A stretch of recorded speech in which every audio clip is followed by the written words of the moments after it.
Good morning, Knights. This is Mrs. Hackensmith. Today is Wednesday, April 22nd. It is Earth Day today, a day when we think about ways that we can take care of our Earth. So when I move over to the book camera, I'm going to have a little song and a little story about Earth Day, and then I'm going to tell you about an extra Earth Day activity that you guys can do on Seesaw. So I will meet you over with the book camera. Okay, so here's a little story about Earth Day. It's called Earth Day Every Day. Earth Day is on April 22nd every year. Earth Day is a day we remember to take care of our planet, Earth. We can take care of our planet by keeping it clean.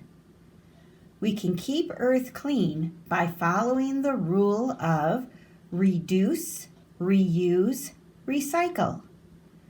Reduce means use less. We can reduce our use of resources like water or gasoline. Reuse means use again. Rather than throw things away, we can reuse many things, such as jars, plastic bags, and boxes. Recycle means to make something new from something old. We can keep Earth clean by recycling materials such as aluminum, paper, and plastic. If we take these materials to a recycling center, they can be used again in a different way. On Earth Day, we remind ourselves and everyone on Earth that we must do things. We must do these things every day, not just on Earth Day. We must all do our part, and we can make a difference. On April 22nd, remind everyone you know that every day is Earth Day. And then I found a little song that goes along with what we just read. It's called Reduce, Reuse, and Recycle. And it is sung to the tune of My Bonnie Lies Over the Ocean. So I'm going to read the words first of all, and then we'll sing it together. Reduce, reuse, and recycle. Recycle, reuse, and reduce. Reduce, reuse, and recycle. It's something that we must all choose. Take care, take care, take care of Earth, or we lose, we lose. Take care, take care, take care of Earth, or we lose. And of course we mean we lose our nice clean Earth. And we only have one Earth to live on, so it's very important that we take good care of it. All right, so here's the song. Reduce, reuse, and recycle. Recycle, reuse, and reduce. Reduce, reuse, and recycle. It's something that we must all choose. Take care, take care, take care of Earth, or we lose, we lose. Take care, take care, take care of Earth, or we lose. All right, now sing it with me this time. Reduce, reuse, and recycle. Recycle, reuse, and reduce. Reduce, reuse, and recycle. It's something that we must all choose. Take care, take care, take care of Earth, or we lose, we lose. Take care, take care, take care of Earth, or we lose. All right, we want to remember that Earth Day is every day. We must take care of our Earth every day. All righty. Now, let's take a look at our matrix for today for our reading. Today is Wednesday.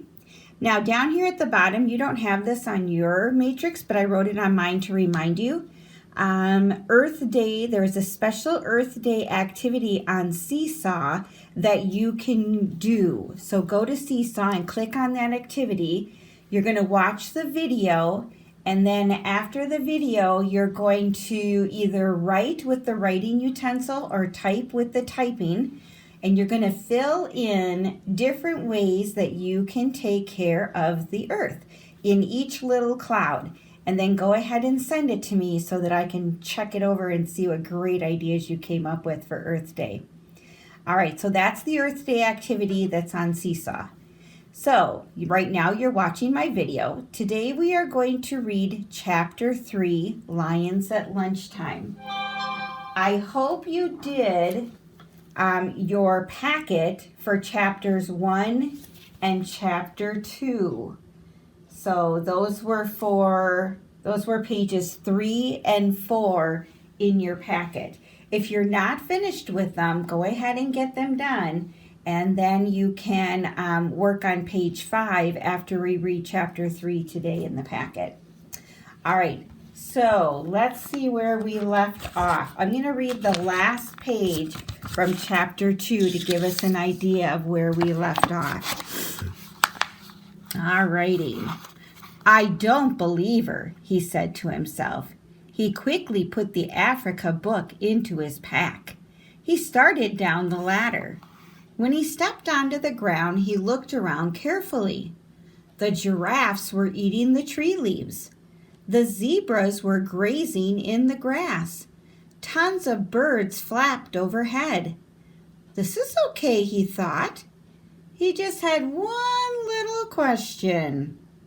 Where are the lions? Remember, they have landed, the Magic Tree House has landed in Africa. And as we know, lions live in Africa. All right, so today we're going to read Chapter 3 called Disaster.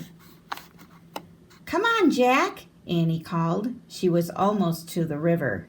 Just a minute, he shouted. He wanted to study the giraffes and zebras. He pulled out the Africa book and found a picture of giraffes. He read. Remember, the writing in the big black letters are the facts from the book that he gets when he travels to a new place. The giraffe is the tallest animal in the world. Its legs alone can be 6 feet tall, and its hooves can be as big as dinner plates. So think about your plates at home that you eat on for dinner. That's how big his feet are. The giraffe has a very powerful kick, which makes it dangerous to attack. For this reason, lions tend to avoid giraffes. Jack pulled out his notebook and wrote, Notes on Africa. Lions avoid giraffes. So that might be important information to remember as we read through the book, so keep that in mind. He turned the page and read more. Zebras live in family groups. As no two zebras have exactly the same pattern of stripes, every baby zebra must learn its own mother's pattern. I didn't know that. Jack studied the zebras, trying to see their different patterns. But in the hazy afternoon light, all the stripes made him dizzy. He blinked to clear his head, then read more. Zebras are the first to cross the river because they eat the coarsest grass. That means kind of the roughest grass. After they've thinned down the top layer, the wildebeest arrive and eat the next layer. They prepare the grass for the gazelles who come last. Wow, thought Jack. Each animal depends on the one that goes before. He wrote, Animals all connected. Jack heard Annie shouting from the riverbank, Jump, beast, jump! You can do it! Don't be afraid! Come on! He looked up. Annie herself was jumping as she called to the wildebeest. Jack sighed. I better stop her before there's trouble, he thought. He put away the Africa book and his notebook. Then he jogged toward the river. His pack was heavy and lumpy, bumping against his back. He'd forgotten to take out the jar of peanut butter and the loaf of bread. Jack decided to leave them at the treehouse. He turned to go back, but just then Annie's shouting stopped. Jack looked at the river. She had vanished. "Annie!" he called. No answer. "Where is she?" "Annie!" Jack shouted. She had completely disappeared. "Oh man," said Jack. Their trip had barely begun and already disaster had struck. He forgot about the stuff in his pack. He just ran as fast as he could. He wove his way between the grazing zebras and giraffes as he raced to the river. "Help!" called Annie. Dun, dun, dun. And that's that cliffhanger.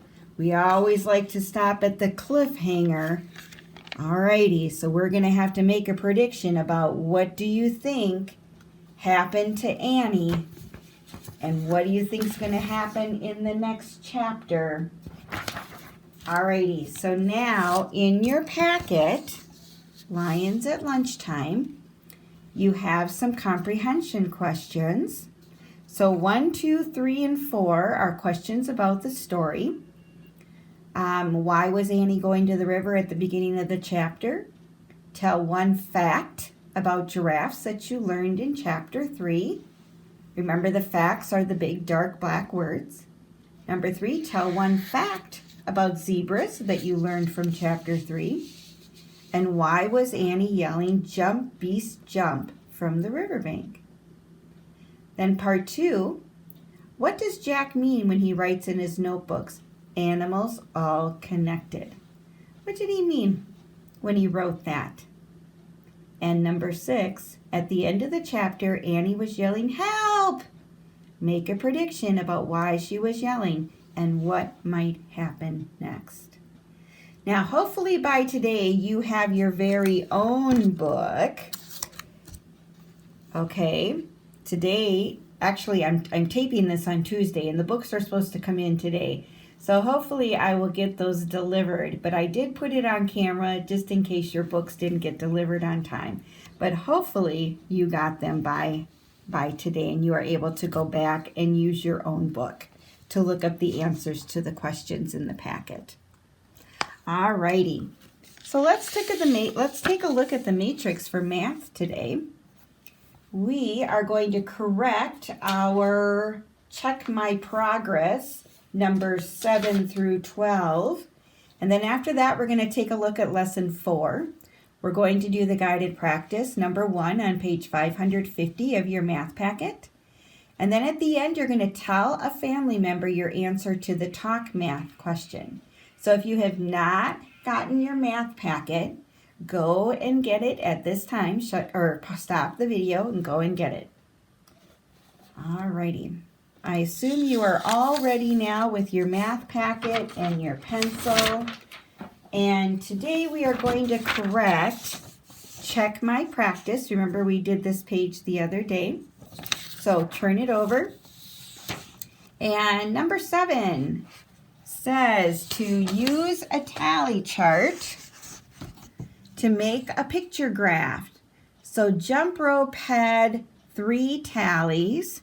So I'm just going to use circles for my favorite toy. So jump rope has 3. Baseball has 4, so you should have made 4 pictures. Inner skates or roller blades had 2. And the bike, when the gate is closed, we know that that is 5. So your picture graph should look like my picture graph. Okay, take a look at number 8. How many more votes did bike get than baseball? So bike has 5. When you have the words how many more, that tells you to subtract. And baseball has 4. So it had 1 more vote. Number 9. How many people like jump ropes and inline skates? So this tells you you're going to add because of that word and. So jump ropes is 3 plus and inline skates is 2. So 5 people like jump ropes and inline skates. Okay, number 10, how many more? That tells you you're going to subtract. How many more people voted for bike and jump rope? So I got to add bike and jump rope. Bike was 5. Jump rope was 3. So that equals 8. So I'm going to put my 8 here. So how many people voted for bike and jump rope all together? Then voted for baseball and inline skates. Baseball was 4, inline skates was 2, so that equals 6. And then if I say how many more liked bicycle and jump rope, then baseball and inline skates, I would get the answer 2. 2 more people liked baseball or jump ropes than baseball and inline skates. Okay, number 3. If 3 more people vote for jump rope and 1 more person votes for baseball, which toy is the favorite? So 3 more people vote for jump rope. 1, 2, 3. And 1 more person votes for baseball. Which toy is the favorite? Well, we can match these up here. We could even match them all the way down here. And we can see that there's 1 extra in jump rope. So jump rope would be the favorite. All righty. 2 students did not vote. If those 2 students all voted for inline skates, which toy would have the most votes? So 2 students did not vote. If they voted for inline skates, which toy would have the most votes? Still looks like it's jump rope. Looks like it doesn't change.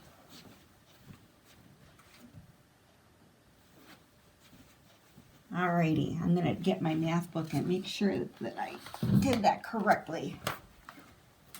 Alrighty.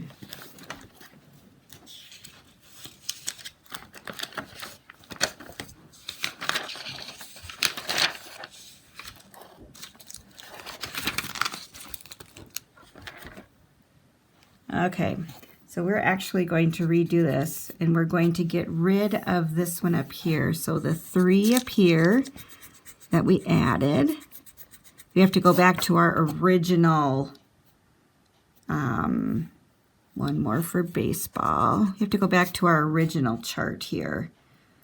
Okay. So, all right, we have to go back to our original chart. Sorry about that. All right, so if 2 more students who did not vote, if those students voted for inline skates,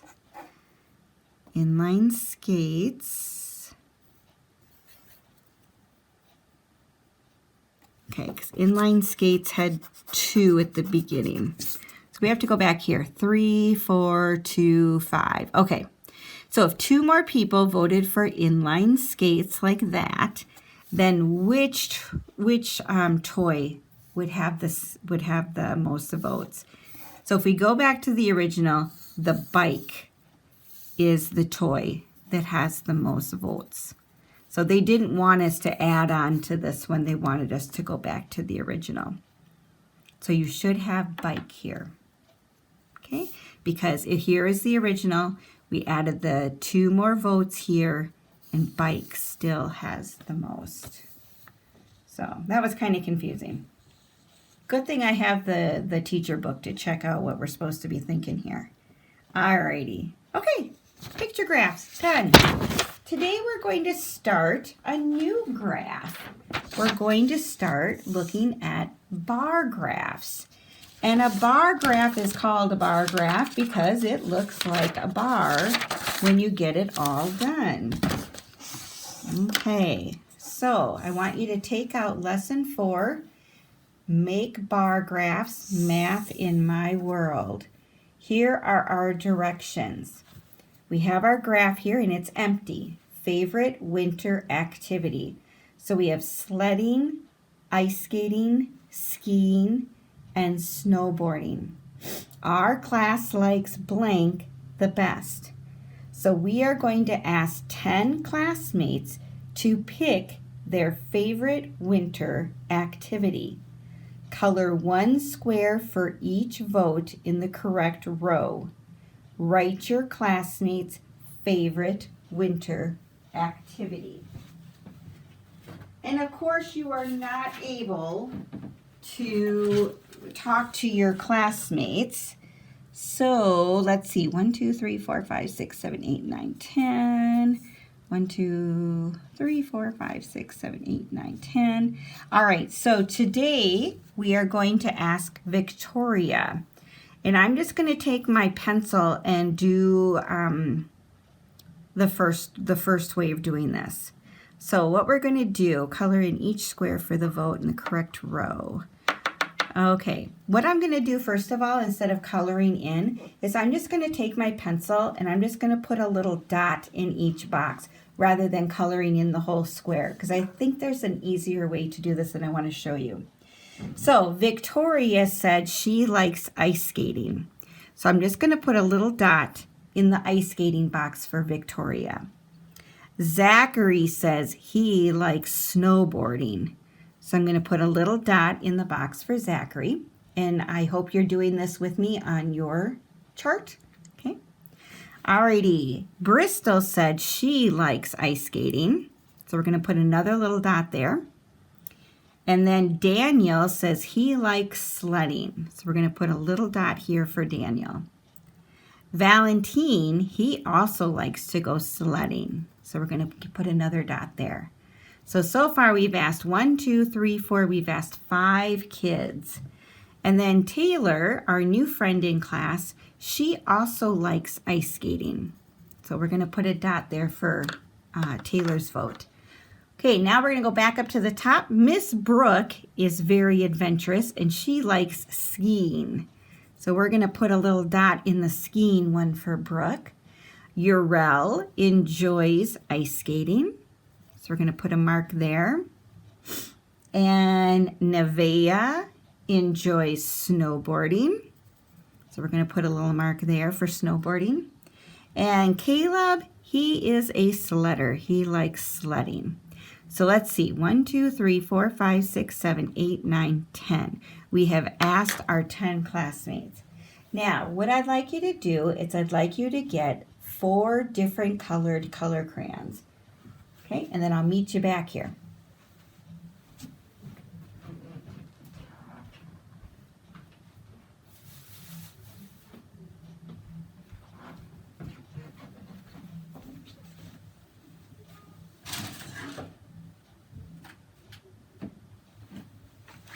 Okay, we have our crayons. All right, I don't have my crayons, so I'm just going to use markers, even though I know it's going to seep through. All right, so for sledding, this is how you can make your bar graph. A bar graph can go horizontally this way, or it can go vertically up and down. This graph is made to go horizontally.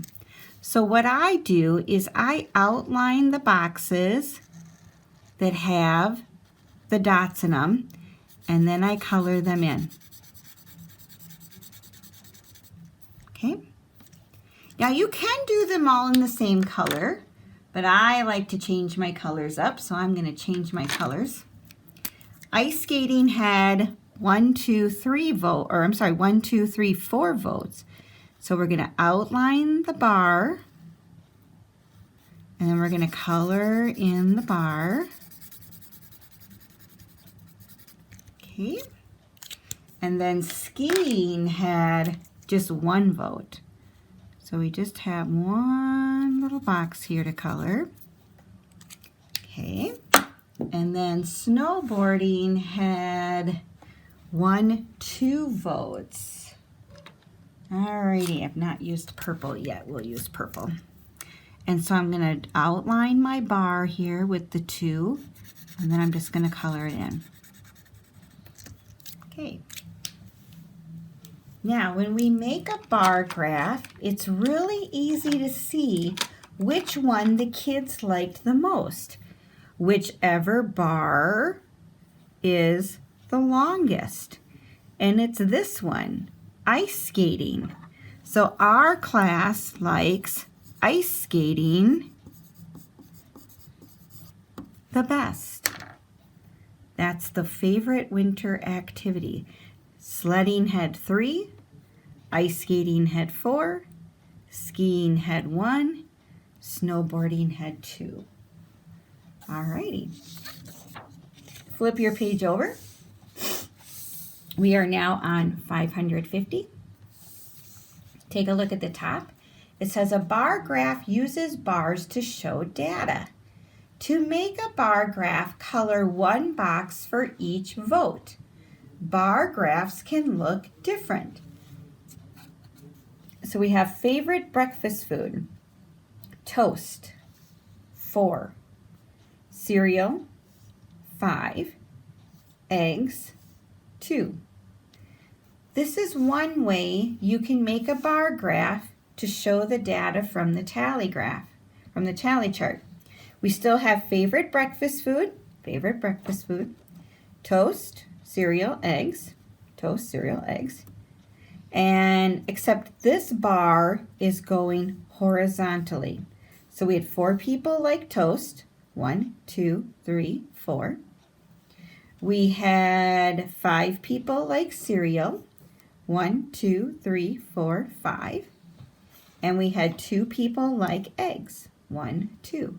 So these 2 show the exact same data, just in different ways. This is called a horizontal bar graph because it goes horizontal. Another way is a vertical, when it goes up and down. The favorite breakfast food, we have toast, 1, 2, 3, 4. Cereal, 5 votes. And eggs, 2 votes. So all 3 of these charts are showing the same data about their favorite breakfast food. Now down here at the bottom for number 1, this is where you're going to make your own bar graph. Use the tally chart to make a bar graph. You have your favorite muffin. We have blueberry muffins, strawberry muffins, lemon muffins, and cherry muffins. And over here on our bar graph, we have the same, blueberry, strawberry, lemon, cherry. You're going to take the tally mark for blueberry. There are 4. And you are going to color in your bar graph. So remember how I said to put a little dot in each box for the number? So do that for blueberry, then strawberry, then lemon, and then cherry. Then I want you to go back with your crayons and I want you to outline the bar and then color it in. Okay? And then you will have a bar graph that shows the same data as your tally graph, your tally chart. Down at the bottom for Talk Math, here how are bar graphs different from picture graphs? So this is the bar graph. And remember on yesterday's paper, this is our picture graph where you actually make a picture. How are they different? I want you to tell that to a family member. Describe how they are different. All right, don't forget to do your Earth Day Seesaw activity. And don't forget to do your Lions at Lunchtime packet. And I will talk to you tomorrow. Have a great day, nights. Bye.